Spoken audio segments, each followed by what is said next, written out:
Nacionales tengo ya al profesor Manuel Gil Antón, columnista también del Universal y experto en la materia educativa. Vuelven las protestas de la CENTE allá a la Ciudad de México, el impacto de la reforma y lo que está en discusión. Ya cuántos días de la elección, 25 días, 24 días, 23 días de la elección y el rumbo que tomará esto. Profesor, buenos días, ¿cómo está? ¿Qué tal, Luis? ¿Cómo estamos? Bien, gusto en saludarlo. ¿Por dónde empezamos? Igual. ¿Qué está pasando? ¿Qué está pasando en la Ciudad de México en torno a esto? Bueno, me parece que en la coyuntura electoral, la dirigencia de la CENTE ha encontrado un momento oportuno para, digamos, presionar y volver a tener, es lo que expresamente se dice, una mesa de negociación en gobernación. Y yo lo ubicaría más en la lógica de la sucesión presidencial y de las elecciones en general, porque pues son momentos en los cuales todos los partidos, todos los funcionarios están con pies de plomo, no se mueven, ¿no? Y tengo la impresión de que lo que busca la coordinadora es una mejor posición política en la negociación con las autoridades educativas de Guerrero, Oaxaca, Chiapas, etcétera, ¿no? Entonces, pues es curioso. Hemos vuelto a tener la sensación que teníamos hace muchos años en que cada año teníamos campamentos de profesores en la Ciudad de México y bueno, tengo la impresión pues que ahí hay una clara posibilidad, se marca una clara posibilidad para la coordinadora y para algunos movimientos.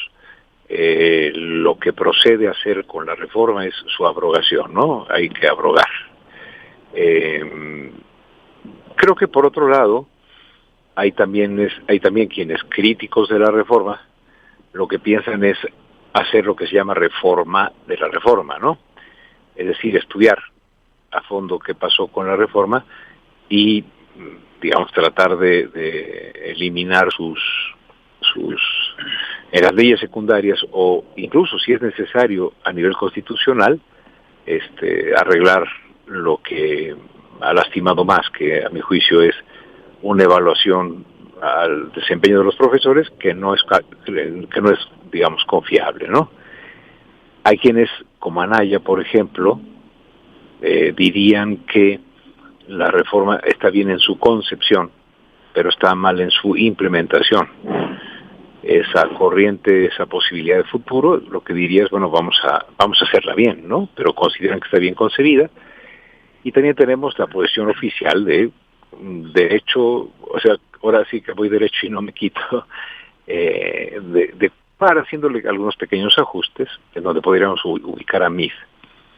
Entonces, digamos, en términos de la sucesión, yo veo al candidato MID diciendo continuamos, a Anaya diciendo continuamos pero implementamos bien. A Andrés Manuel lo he oído escuchar tanto la abrogación como la revisión de la reforma, ¿no? Y hacer una transformación educativa en su gobierno. Y en ese contexto creo que la movilización de la gente lo que quiere es posicionarse con fuerza en la definición que habrá en el periodo posterior a la elección de qué se va a hacer con la reforma educativa. ¿Cree que es posible, profesor Manuel Gil Antón, Uh-huh. que se tumbe la reforma, que se modifique? Sí, por supuesto. Digo, la, la, eh, bueno, las personas que dicen que sería terrible eh, modificar la reforma, hay que decirles que hay que tener memoria. Esta reforma educativa, en 2012, la anuncia el presidente Peña, cuando aún no ha salido la primera generación de la reforma integral a la educación básica, ¿no? Que se llamaba la RIE, ¿no? Reforma Integral de la Educación Básica, y que se habían echado a andar también la reforma integral de la educación secundaria, las RIES, etcétera. No había salido la primera generación para probar qué había pasado cuando se decide tocar la Constitución para echar adelante esta reforma.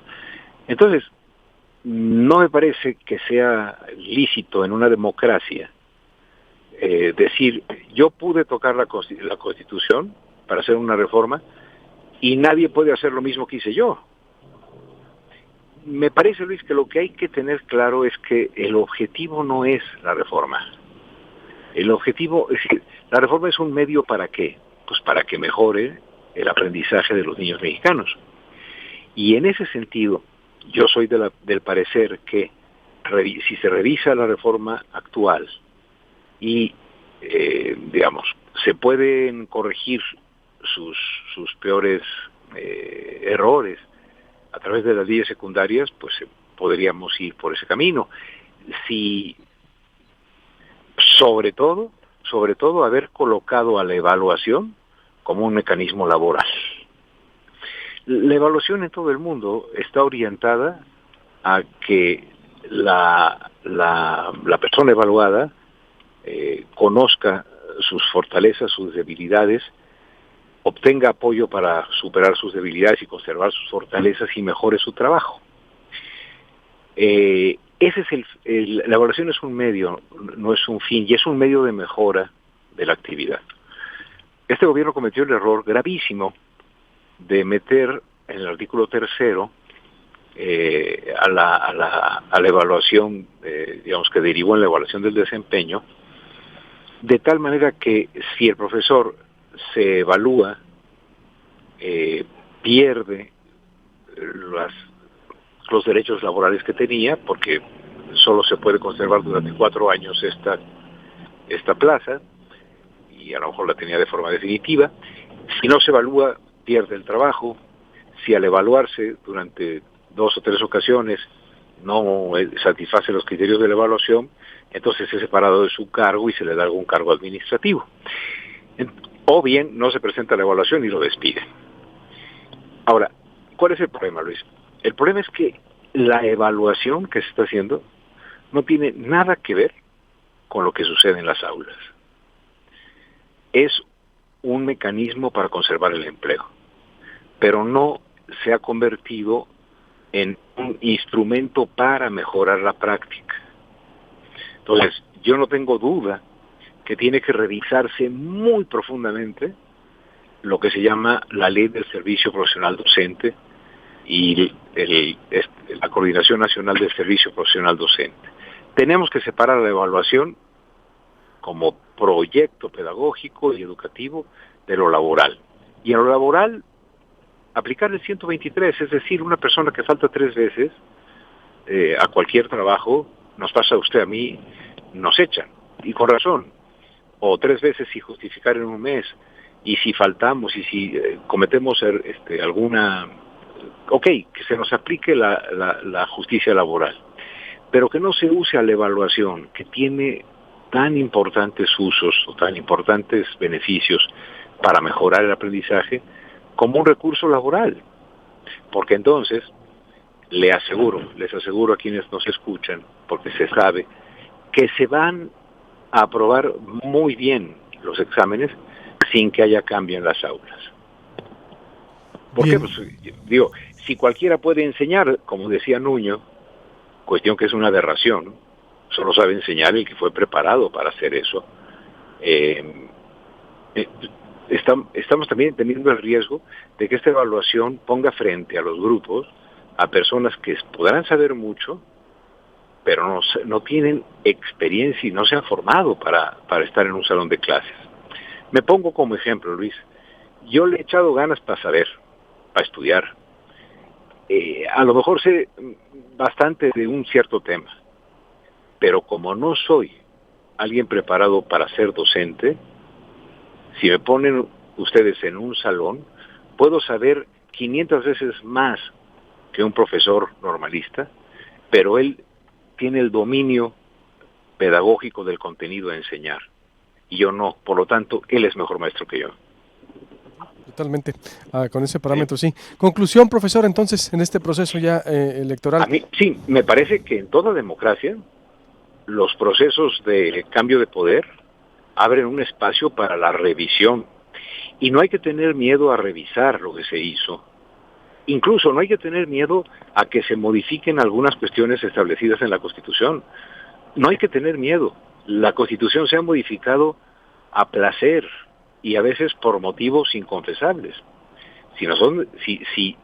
Yo sería partidario de convocar a los mejores profesores que tengamos en el país a que estudien con los expertos en educación, no yo que soy un sociólogo, sino los que saben de educación, que están en las universidades, en las normales, y que nos digan qué hay que corregir de esta reforma y hacerlo. ¿Por qué? Porque la reforma no importa si reforma sí, reforma no, lo que importa es aprendizaje sí, y necesario pronto. Y en ese sentido, la mejor opción es revisar y si es necesario reformar la reforma educativa. Muy bien, pues le agradezco mucho como siempre, profesor, y vamos a estar en contacto para seguirlo consultando. Al contrario, muchísimas gracias por siempre tender un puente entre ustedes y la arrogancia chilanga que cree que es la única que existe. No, hombre, al contrario, no, pues que nos apoyamos con los no arrogantes y los que sí saben para hacer periodismo, así que encantado. Y además los que tenemos preguntas, como este programa, que lo que plantea son preguntas. Exactamente, preguntas y ¿Sale? para respuestas. Gracias, buenos días, doctor. Muy buenos días, un abrazo. Un abrazo. Portadas, Adriana, adelante. Sí, es Luis Alberto. Bueno, pues a través de el diario Reforma, el día de hoy amanece con esta información: cuesta millonada, sabotaje a ducto. El sabotaje en una comunidad yaqui, el gasoducto Guaymas El Oro, impide que opere en su totalidad, lo cual ha representado un costo de $235.8 millones para la Comisión Federal de Electricidad, la CFE, de septiembre del 2017 a este mayo pasado.